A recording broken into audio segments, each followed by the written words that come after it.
Baiklah untuk selanjutnya. Baiklah saudaraku. Apa pertanyaanmu? Baiklah Tuan. Anda katakan bahwa Islam adalah agama dunia yang sudah ribuan tahun. Dan Anda katakan berdosa untuk menyembah berhala. Benar? Dan bagaimana jika kita menyembah Tuhan yang lain? Misalnya Tuhan Wisnu, Brahma, Yesus, atau Tuhan apa saja. Karena mereka percaya pada Tuhan yang Maha Esa. Apakah itu berdosa? Satu pertanyaan yang bagus. Bahwa dunia ini besar dan Islam baru 1400 tahun. Mungkin tidak semua orang percaya kepada Islam. Mungkin percaya bahwa Brahma itu Tuhan, Tuhan Shiva. Lalu apa masalahnya jika orang percaya Yesus sebagai Tuhan? Aku belajar tentang perbandingan agama. Selain Quran katakan itu salah. Bahkan naskah Hindu mengatakan, juga naskah Kristen. Menurut Yesus yang pernah kukutip, naskah Kristen katakan bahwa itu salah. Lalu kenapa Kristen menyembahnya? Merasa dirinya adalah Tuhan? Ada orang yang menyebut ke Tuhan? Apa kau setuju? Apa yang salah adalah salah. Misalkan sebut Brahma. Menyebut Brahma sebagai Tuhan. Atau Shiva sebagai Tuhan. Jika kau perhatikan pernyataan dalam Rigveda. Rigveda, buku kedua, himne 1 ayat 3. Tidak ada kelengkapan yang diberikan Tuhan yang Maha Kuasa selain Rigveda, buku kedua himne 1 ayat 3. Salah satunya Brahma. Brahma disebut sang pencipta. Bahasa Arab pencipta disebut Holik. Kami sebagai Muslim tidak masalah kalau orang menyebut Tuhan yang Maha Kuasa itu Holik atau pencipta atau Brahma. Tapi kalau orang mengatakan Brahma itu Tuhan yang Maha Kuasa dengan tangannya yang banyak, kami Muslim keberatan untuk itu. Selain itu, kau menentang Yajurveda surat 23 ayat 3. Bahwa Tuhan tidak ada gambaran. Sama seperti Wisnu, diterjemahkan sebagai yang kuat, atau baik hati, atau Bunda Teresa. Dalam bahasa Arab, Rob. Kami tidak keberatan kalau orang menyebut Tuhan yang Maha Kuasa itu Rob, yang berdaya tahan, baik hati. Jadi masalah kalau Wisnu disebut Tuhan yang bepergian dengan ular, dengan keempat tangannya, satu tangan di atas, tangan kiri di tempat lain, dia menjunjung tinggi burung Garuda. Kami sangat keberatan untuk itu. Selain itu, kau menentang Shwetas Upanishad, surat keempat, ayat 19. Darinya tidak ada setara. Saudaraku, kalau orang tertentu mengikuti hal yang salah, kalau mereka mengikuti Brahma sebagai sang pencipta, tidak ada yang setara, tanpa adanya persekutuan, itu tidak masalah. Balik ke pertanyaanmu, mungkin orang tidak tahu Islam. Islam seperti yang kubicarakan bukanlah agama yang baru. Sudah ada 1400 tahun lalu. Sejak itulah dia menyebar. Yesus alaihissalam juga sudah tahu soal Islam. Dalam Gospel John, bab 5 ayat 30, bukan kehendakku tapi kehendak Bapakku. Siapapun yang bilang begitu, maka tentunya dia adalah Muslim. Maka Yesus itu seorang Muslim. Dia mengajarkan cara menyembah kepada Allah yang diterjemahkan dalam bahasa Arab Islam. Adam alaihissalam tidak menyembah apapun kecuali Tuhan. Nuh hanya menyembah Tuhan yang Maha Kuasa. Musa juga hanya menyembah Tuhan yang Maha Kuasa. Yesus menyembah Tuhan yang kuasa. Semoga kedamaian diberikan padanya. Diterjemahkan dalam bahasa Arab itu Islam. Dan Nabi Muhammad adalah Nabi yang terakhir. Diturunkan bukan untuk kaum Muslim atau bangsa Arab. Dalam surat Al-Anbiya surat ke-21 ayat 107. Kami kirimkan orang terbaik dalam manusia. Itu hadiah yang terbaik. Sebagai makhluk yang terbaik. Sebagai ciptaan Allah. Sebagai ampunan pada seluruh dunia. Karena itulah sudah kewajiban setiap Muslim. Aku akan akhiri dengan membacakan surat Al-Imran surat ketiga ayat 110. Isinya kewajiban setiap Muslim menyampaikan pesan Islam kepada yang lain. Dan Allah berfirman pada surat Fusilat, surat ke-41 ayat 53. Allah berfirman, "Sanurihim ayatina fil afaqi wa fi anfusihim hatta yatabayyana annal haq." Kami sudah berikan bukti-bukti dengan adanya cakrawala. Maka dari sanalah mereka bisa melihat kebenaran. Mungkin terdapat beberapa orang tinggal di pulau jauh yang orang mungkin tidak dengar tentang Islam itu menurutmu. Allah berfirman, dia akan ciptakan bukti penciptaannya dalam hati manusia dengan tanda dari cakrawala dan kedalaman jiwa. Maka Allah Subhanahu wa taala sang pencipta, dia memberikan pesan untuk menyembah Tuhan secara langsung. Maka walaupun kau tidak tahu tugasmu, kau pasti dengar pesannya. Kalau kau menolaknya, kau akan jadi pecundang. Kalau kau terima, kau lulus ujian ini. Semoga terjawab. Silakan pertanyaan selanjutnya dari bagian wanita. Assalamualaikum warahmatullahi wabarakatuh. Allah Subhanahu wa taala tahu bahwa manusia akan berbuat dosa saat dikirimkan ke bumi. Dan setelah tahu akan hukuman api neraka, kenapa kita tidak meyakinkan umat manusia bahwa orang generasi sekarang inilah hukumannya? Maka manusia bisa melihatnya sendiri bahwa Allah itu ada dan mereka akan berjalan ke jalan yang benar. Saudariku, pertanyaan yang bagus. Kalau kita melihat hal nyata dalam kehidupan selanjutnya, di akhir kehidupan dalam api neraka, semua orang percaya manusia akan berbuat kesalahan.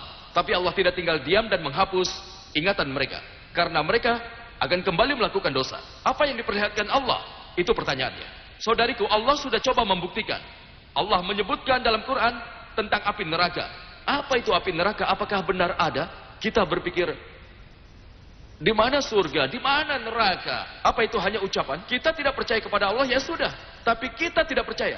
Masalah mencoba. Allah memberikanmu liputan. Di sini. Contohnya AIDS. Allah Subhanahu wa taala firmankan dalam Quran, inilah yang terjadi, inilah hukuman bagi orang-orang sebelummu. Dia punya banyak. Bahkan sekarang ini. Kau tahu AIDS datang sekarang ini? Itu hukuman. Hukuman Allah. Hukuman dari Allah yang membutuhkan imunisasi AIDS. Itu hukuman. Homoseksual berkumpul, lesbian berkumpul, perkawinan keluarga, maka Allah memberikan pertandanya. Semua itu ada tandanya. Contohnya Bosnia. Mereka mengalami masalah. Rakyat Bosnia. Kesalahan terbagi dua. Beberapa muslim, mereka orang muslim dan mereka mempraktekkan muslim. Tapi tidak ada Islam. Maka Allah memberikan waktu. Karena ada orang baik yang tinggal di Bosnia. Saat Allah memberikan hukuman, mereka yang tidak berbuat dosa akan terkena hukuman. Itu ujian. The calamity, when Allah sends the calamity, maka mereka yang tidak berdosa akan merasakan ujian, dan itu adalah ujian. Ujian bagi mereka, maka ujian itu kita rasakan semua dalam dunia sekarang ini. Bosnia itu yang terjadi. Rusia dan juga di Irak, semua ujian, tapi apakah manusia bisa melihat? we say, "वो तो बोस्निया में हो रहा है, इंडिया में थोड़ी हो रहा है, वो तो गुजरात में हो रहा है, मद्रास में थोड़ी हो रहा है." Ini adalah pertanda, saudariku. Allah sudah memberikan semuanya. Dan inilah kitab terakhir. Dan kita akan pelajari dan sadari bahwa ada penciptanya, hanya dia yang harus disembah. Dan yang ada di sini, alhamdulillah, hidayah diberikan Allah, semoga terjawab. Kami akan terima pertanyaan dari baris mana saja. Kita punya waktu untuk 2 pertanyaan lagi. Silakan, saudaraku yang di sana. Assalamualaikum Pak. Ini pertemuan pertama aku dengan Dr. Zakir Naik. Dan aku yakin dengan ceramahmu. Boleh sebutkan nama dan pekerjaanmu? Motusah. Namaku Motusah dan aku sedang selesaikan MBA. Pertanyaanku adalah, kau beritahu padaku bahwa Allah Subhanahu wa taala tahu semua yang akan kita kerjakan. Dan apa yang dilakukan Allah Subhanahu wa taala selanjutnya. Kenapa dunia ini diciptakan dan kemana kami akan pergi, lalu di mana aku pada kejadian kedua, itu belum ditentukan. Maka apakah ujian di dunia ini akan menentukan? Karena pada kenyataannya ujian bicara secara logika. Mungkin ada sesuatu kejadian yang bukan hari kiamat. Maka apapun ujian yang ada di dunia ini, apa kita sudah ditentukan? Karena jika kita sudah tahu, jika Allah tahu akibatnya nanti, lalu kemana kita akan pergi?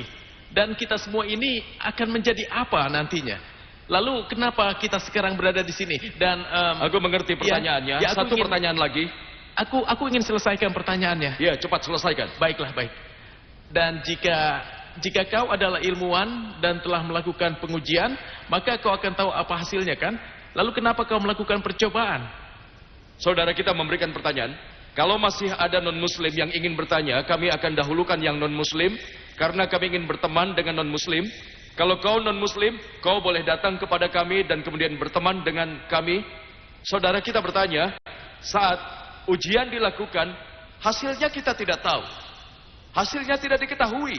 Dia lulus ujian tapi hasilnya tidak diketahui. Kalau tidak tahu, untuk apa ujian? Bagus sekali. Kalau kau ingin menguji Allah, Allah akan tahu hasilnya. Tapi bukan Allah yang kita uji, kitalah yang diuji. Kau dan aku tidak tahu hasilnya. Aku tidak tahu hasilnya.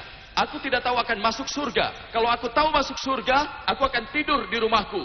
Aku keliling dunia, aku membuang keringat. Aku tidak tahu. Surgaku belum aman. Kalau surgaku aman, kenapa aku tinggalkan dunia kedokteran dan melakukan semua ini? Aku tidak tahu. Aku tidak yakin akan masuk surga. Aku minta kasih sayang dari Allah Subhanahu wa taala, meminta ampun kepada Allah Subhanahu wa taala. Aku berdoa agar aku bisa masuk surga. Hasilnya tidak akan diketahui oleh orang yang menjalani ujian. Kau tidak tahu akan masuk surga atau neraka. Allah itu Maha tahu. Dan kau melewati ceramahku tadi bahwa setiap orang yang melakukan ujian banyak juga yang tahu hasilnya. Guru tahu siapa yang akan lulus, siapa yang akan gagal. Maksudmu apakah aku akan lulus ujian begitu? Ujiannya untukmu, bukan untuk gurumu. Dan saat kau melakukan percobaan, seorang ilmuwan tidak tahu apa hasilnya. Mereka lakukan percobaan, Allah Subhanahu wa Ta'ala bukan ilmuwan. Dia tidak melakukan percobaan. Itu salah paham. Allah tidak melakukan percobaan pada kita. Allah Subhanahu wa Ta'ala adalah pencipta yang terbaik. Dia ciptakan manusia dengan kebebasan, penuh kebebasan. Dia tahu. Tetapi alasan kita diuji karena dia tahu kita harus menjalani ujian. Di hari kiamat kau akan ditanya oleh Allah, kenapa kau masukkan aku ke neraka? Kalau Allah masukkan ke neraka, aku tidak tahu. Maka kau keberatan. Dalam ceramahku tadi aku tegaskan, Allah Subhanahu wa Ta'ala adalah adil. Allah tidak akan menjalani ujian. Allah tidak membutuhkan kita. Allah itu maha besar. Kita yang menjalani ujian, kita tidak tahu hasilnya. Karena kita tidak tahu hasilnya, itu alasan kita berjuang. Dan kalian berdoa kepada Allah, semoga Dia memberikan ampunan, Dia mengampuni, dan masukkan kita dalam surga. Amin. Pertanyaan selanjutnya dari saudara kita di sini. Namaku Saktiwil, menyelesaikan sekolah di MIT. Pak, Anda katakan bahwa Tuhan akan mengampuni kita apa saja kecuali jika mempersekutukan Dia. Maka agama Islam berdoa pada Allah. Selain itu, seperti Hindu, kita tidak berdoa pada Allah dan lainnya. Apakah kami berdosa menurut sudut pandang Anda? Pertanyaannya adalah, Allah akan mengampuni semuanya kalau Dia berkehendak. Dia pasti memaafkan. Bukan artinya kau itu bisa melakukan apa saja. Kalau Dia mau, Dia memaafkan. Tapi dosa syirik tidak akan Dia maafkan. Masalah non-muslim menyembah selain Allah Subhanahu wa Ta'ala. Allah, Tuhan yang kuasa. Kalian boleh sebut apa saja. Dalam surat Al-Isra surat ke-17 ayat 110. Qulidullah Abdul Rahman. Ayamata dufalal asmaul husna. Sikala panimballah Abad Rahman. Allah punya banyak nama. Kalau kau ingin memanggil, sebut nama yang indah. Konsepnya harus benar. Tidak boleh dilupakan Dia yang kuasa. Kalau kau menyembah Tuhan yang maha kuasa, menyebutnya dengan nama yang indah, dengan konsep yang benar, tidak masalah. Tapi kalau menyembah sesuatu, memiliki persekutuan, seperti yang dikatakan bahwa Yesus adalah Tuhan, kita pastikan Dia adalah Nabi Tuhan. Kalau Dia disebut Tuhan, maka bukan hanya dosa, tapi itu dosa terbesar. Menurut Quran, bukan menurutku. Dalam Al-Quran, surat An-Nisa, surat keempat ayat 48, An-Nisa surat keempat ayat 116. Bukan hanya menurut Quran, tapi juga menurut Alkitab. Menurut Alkitab, Tuhan itu berfirman, buku Deuteronomi, surat kelima, ayat 7-9, jika seseorang menduakan Allah, itu dosa. Bahkan menurut Weda, itu dosa. Dan menurut Yajurweda, itu juga dosa. Maka bukan hanya Quran yang bilang dosa, tapi naskah Hindu juga bilang begitu. Contohnya orang muslim, dia percaya pada Tuhan, dia mulai menyembah Nabi Muhammad, nauzubillah.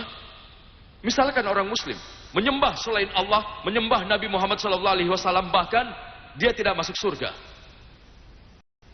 Sama saja, kalau Kristen menyembah Yesus Kristus, menurut Alkitab dia tidak boleh disembah. Menurut kitab Hindu itu dosa. Naskah Hindu mengatakan, kau akan jadi pendosa. Menurut Bhagavad Gita, kau akan jadi pendosa. Menurut Shvasta Upanishad, kau jadi pendosa. Menurut Al-Quran, kau menjadi pendosa. Menurut Alkitab, kau menjadi pendosa. Semoga terjawab. Tentang pencipta dan ciptaannya. Pak, aku ingin tahu. Tolong sebutkan namamu. Muhammad Riza. Apakah ada non-muslim di sini? Baiklah saudaraku, silakan lanjutkan. Manusia biasanya menghukum orang muslim. Ini seperti yang terjadi pada Bosnia dan Kashmir. Di Irak juga begitu. Tuan Zakir katakan bahwa di Baghdad mereka dapatkan hukuman. Pak, apakah dengan satu dosa, maka di dunia ini akan dihukum dan di akhirat nanti akan dapat hukuman juga? Ini pertanyaan tentang hukuman ada di mana saja. Di Bosnia dan hampir di seluruh dunia. Apakah dunia akan dihukum juga di akhirat? Kalau seorang muslim sebenarnya, apa artinya muslim? Muslim bukan hanya sebutan. Bukan Zakir, bukan Sultan, bukan Abdullah. Muslim itu menyembah Tuhan. Muslim sebenarnya, dunia ini adalah ujian, bukan hukuman. Dan dunia ini berpatokan pada usia Nabi. Dia kira mereka akan dapat surga. Tetapi, kalau kau muslim sembarangan, dengan muslim sebutan, Abdullah, Zakir, Muhammad, dan yang lainnya, tapi tidak mengikuti perintahnya, kau akan dapat hukuman di sini, bahkan juga di sana. Allah berfirman dalam surat Al-Imran, surat ketiga ayat 185, Kullu nafsin dha'iqatul maut. semua jiwa akan mati, tetapi perhitungan mereka adalah di hari akhir. Kau dapat hukuman, timbangannya ada di sana. Sebagian dari hukuman, masalah Bosnia, ini masalah kecil. timbangannya di sana, akhirnya di sana. Kalau kau berhasil lulus ujian dunia, kau berhasil dengan begitu baik, di akhirat kau dapat surga. Maka kalau kau melewati ujian itu, kau akan mengucapkan Alhamdulillah. Semoga terjawab. Baiklah saudaraku, kita punya pertanyaan dari non-muslim. Baiklah, aku Wiwik, aku dari India. Aku menyampaikan ceramah Anda bagus. Dan dalam Quran dijelaskan bahwa Allah berfirman, sudah kau katakan ibumu untuk menyembah dirimu dan ibumu dan sebagian dari Trinity.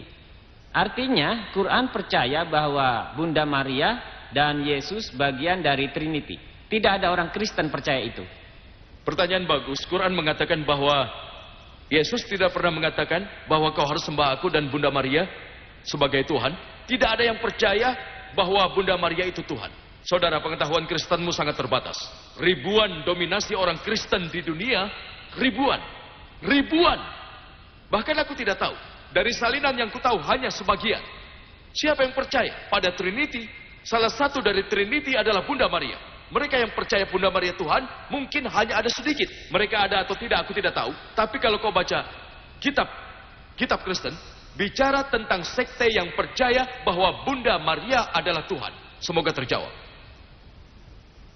Aku adalah Kristen, tapi menurut Injil yang suci, aku tidak pernah temukan Yesus katakan, sembahlah ibuku, dan lain-lainnya. Saudaraku berkata, dia pelaku Kristen yang taat dan dia tidak pernah menemukan untuk menyembah Bunda Maria. Begitu juga Yesus mengatakan untuk sembah dirinya. Tapi siapa yang mereka sembah? Al-Quran tidak bilang, tapi Injil yang bilang. Quran menjelaskan, beberapa orang menyembahnya, beberapa orang. Sama seperti yang dikatakan dalam Injil, tidak pernah dalam Injil Yesus alaihissalam mengatakan, dalam Injil yang lengkap, dalam Injil yang sebenarnya, bahwa Yesus mengatakan, sembahlah aku, akulah Tuhan. Tapi kemudian Kristen menyembahnya. Kau tidak menyembah, Alhamdulillah, aku ucapkan selamat. Kalau kau tidak menyembah Yesus sebagai Tuhan, Alhamdulillah, maka kau semakin dekat pada Islam. Dan Yesus Kristus mengatakan dalam Gospel John, surat ke-16, ayat 11-12, Tuhan memberikan perintah pada kalian, kau tidak bisa sampaikan pada mereka, maka kebenaran itu akan datang, dia akan menuntunmu, dia tidak akan bisa dilihat. Apa yang bisa kita lakukan adalah bicara. Dia harus pergi mencariku, bicara tentang Nabi yang akan datang, bicara tentang Nabi dan Rasul yang terakhir, Muhammad SAW. Percaya pada Injil, harus percaya tentang Nabi terakhir, bahwa itu adalah Muhammad SAW. Semoga terjawab. Pertanyaan terakhir dari Anda saudaraku. Halo Pak, namaku Gurin. Kenapa Tuhan menciptakan kita? Kenapa dia memberikan ujian? Lalu kenapa dia memasukkan kita ke dalam neraka? Saudaraku, pertanyaanmu adalah kenapa Tuhan menciptakan kita? Kenapa dia mengirim kita ke sini? Semua. Ya, tapi bukankah pembicaraan ini tentang itu? Kenapa Tuhan menciptakan kita? Untuk menguji kita. Dan lain sebagainya. Hingga seorang bertanya soal ujian. Aku yakin itu ujian. Iya kan? Ya, benar sekali seperti itulah Pak. Benar saudaraku, pembicaraan ini berdasarkan semua itu. Dan juga aku ingin tanya adalah kenapa dia harus ciptakan kita? Baiklah. Kenapa dia menciptakan kita manusia? Baik, itu pertanyaan bagus. Kenapa? Kenapa dia harus menciptakan manusia? Aku jelaskan dari sudut pandang lain. Karena Allah berfirman dalam Quran, saat Allah bertanya, apa kalian ingin aku kirimkan manusia? Gunung dan semua yang ada berkata tidak. Tapi manusia memang bodoh dan mengatakan kami ingin jadi manusia. Karena ciptaan yang lain tak punya kebebasan. Seperti malaikat, mereka baik tapi tidak bebas seperti manusia. Tidak ada kebebasan. Kau bebas dan mematuhi perintah Allah. Dan kita jadi lebih tinggi dari malaikat. Tapi kau juga melanggar aturannya, kau akan hancur. Kita ini manusia bodoh. Termasuk aku. Kita berkata, aku ingin jadi yang terhebat. Aku siap. Manusia itu bodoh. Kita yang mau ujian. Kita yang minta dan kita ingin tahu sekarang. Kau ingin tahu itu sekarang. Hari kiamat Allah akan mengingatkanmu. Allah berfirman dalam Quran. Dan Allah bersaksi. Surat Al-A'raf. Surat ke-7. Ayat 172. Dia membawa keturunan anak Adam dari pelanggar. Allah berfirman. Dia bersaksi. Kalian percaya pada Tuhan? Ya, kami setuju. Sekarang ingatannya dihapuskan. Pada hari kiamat manusia itu akan dikembalikan. Maka kitalah yang bodoh mengatakan kita siap. Kita mengatakan siap untuk melakukan ujian. Siswa berkata pada gurunya, minta ujian masuk Universitas Amerika. Jika tidak, aku juga tidak masalah. Kau mengerti? Dan setiap ujian berbeda. Pertanyaannya berbeda, terserah kepada gurunya. Dan gurunya tidak mungkin bertanya tentang, itu adalah masalah pada gurunya. Apakah guru akan memberikan pertanyaan yang mana dan dari bab berapa? Atau nomor berapa atau halaman berapa? Karena itu Allah memberikan pertanyaan berbeda kepada semua orang dalam ujiannya.